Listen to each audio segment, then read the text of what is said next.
الله الرحمن الرحيم نحمده ونصلي ونسلم على رسوله الكريم عن النواس بن سمعان رضي الله تعالى عنه قال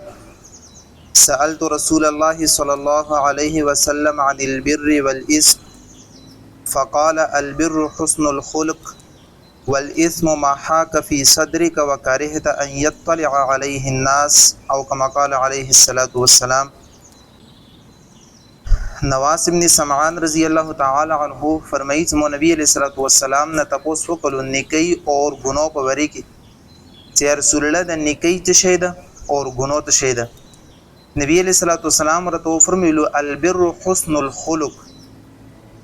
ख अखलाक द निकई द वल इस्म मा हाक फी सदरिक गुनों अगद च पजड़ की पटई वकरहत अयत तलअ अलैहि الناس और دا خبره ناپسند کوي چې په دې باندې خلک خبر شي. ګوره دوه خبرو ذکر شوی ده، یو د ګناه ول تعریف شوی ده او یو د خ اخلاق چې کوم دوی ته نیکی ویلي شوی ده. نبی علیہ الصلوۃ والسلام تعالی رب العزت فرمایي کنه چې تم رستولې دي د پرې چې ته اخلاق چې کوم د هغه ته پورا کې انما بعثت لاتمم مکارم الاخلاق. نبی علیہ الصلوۃ والسلام چې کله مون اخلاق ته ګورو ډیر کرته د شوی دي چې نبی علیہ الصلوۃ والسلام اخلاق د وجنه خلق متاثر شوی دي او اسلام درغلي دي. د صحابه او اخلاق د وجنه کفار مشرکان متاثر شوی دي او اسلام ته داخل شوی دي. عبد الله ابن ابي بن سلول د صرف منافق نو رئیس المنافقین وو. حضرت عائشہ رضی الله تعالی عنها باندې تهمت اندی لګولو. نبی علیہ الصلوۃ والسلام په منبر باندې 900 وی فرمایلو چې عبد الله ابن ابي بن سلول مو ته ډیر تکلیف را کړی دا. منافق وو، رئیس المنافقین اور زوای عبد الله نمازوی هم سوچا مسلمانو چې کله پلور مر شولو نبی علیہ الصلوۃ والسلام دروغ له یا رسول الله موته پاته چې منافق وو خو پلور مده خپل کورتارو کې زور د کفن په تور باندې وروچون کې دی شي الله تعالی چې نو بخي. عمر فاروق رضی الله تعالی عنہ ورته لري کې ودرېدلو یا رسول الله ته پته نشته چې دا منافق ده، پته راته شته چې دا منافق ده. آیا دې چې کوم ته تکلیف نه در کړی ته به ورچې کورتا ور کوي تکلیف ورته هم را کړی ده. اما عائشہ باندې دې تهمت نه لګولې ته به ورچې کورتا ور کوي جنازه هم کوي او بالکل خو کورتا هم ور کوم جنازه هم کوم دی وجنه چې دې د موت ترته کوم دی کورتا ور کړی و زی په دنیا کې هغه ولا بدلا ور کوم. اوس نبی علیہ الصلوۃ والسلام ته دومره تکلیف ور کړو اما ایشامنی تهمت لګول خو نبی رسول الله اخلاق ته وګوره به ورسي جنازه هم کوي او بیا ورسي کوم د خپل کورته هم ورکی. نبی علیہ الصلوۃ والسلام اخلاق هم دا وګنه صرف د نبی علیہ الصلوۃ والسلام خاندان نه صرف عرب نه فارس نه سلمان فارسی رتی نبی علیہ الصلوۃ والسلام خو کې کینی ویل څه وجه ده حبشنا بلال حبشی رضی الله تعالی عنہ رتی نبی علیہ الصلوۃ والسلام قدمونو کې کینی د نبی علیہ الصلوۃ والسلام اخلاق وګنه الله رب العزت ورته اخلاق ور کړی د سیو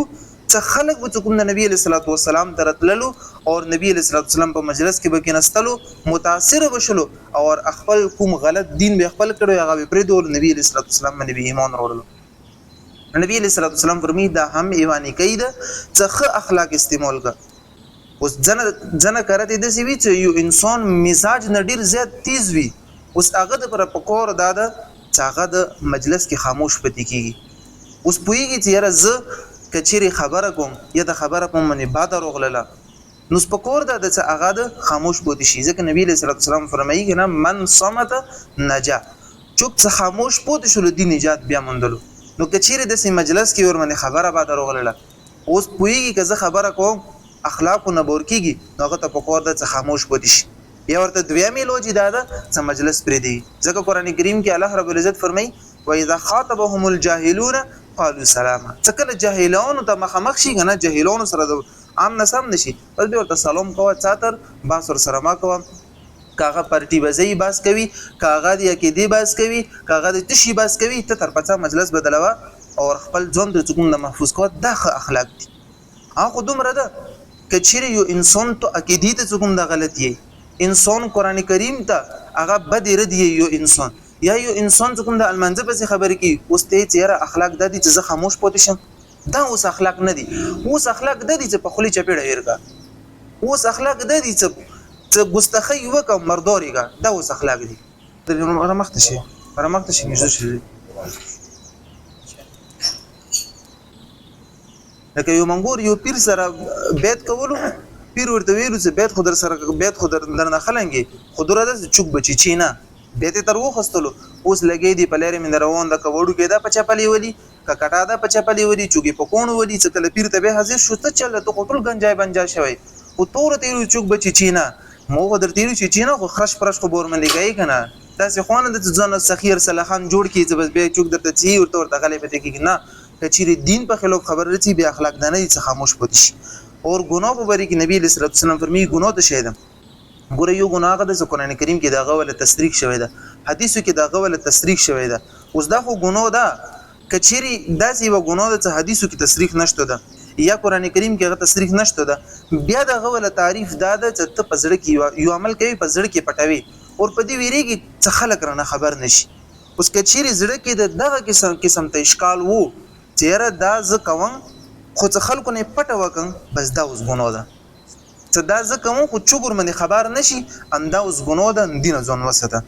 نو نواس ابن سمعان رضی الله تعالی عنه هغه فرمایي چې نبی صلی الله علیه وسلم نه تاسو وکړو د نیکی او ګناه په بری کې نبی علیہ السلام راته فرمایلو البر حسن الخلق خ اخلاق څنګه د نیکی ده والاسم ما حق فی صدرک وکرهت ان يطلع عليه الناس ګناه ده چې یو عمل په زړه کې پټوي او هغه نه ویریږي چې خلک هغه نه خبر شي دا ګناه ده الله رب العزت د خبرو عمل کوم توفیق نصیب واخر دعوانا الحمد لله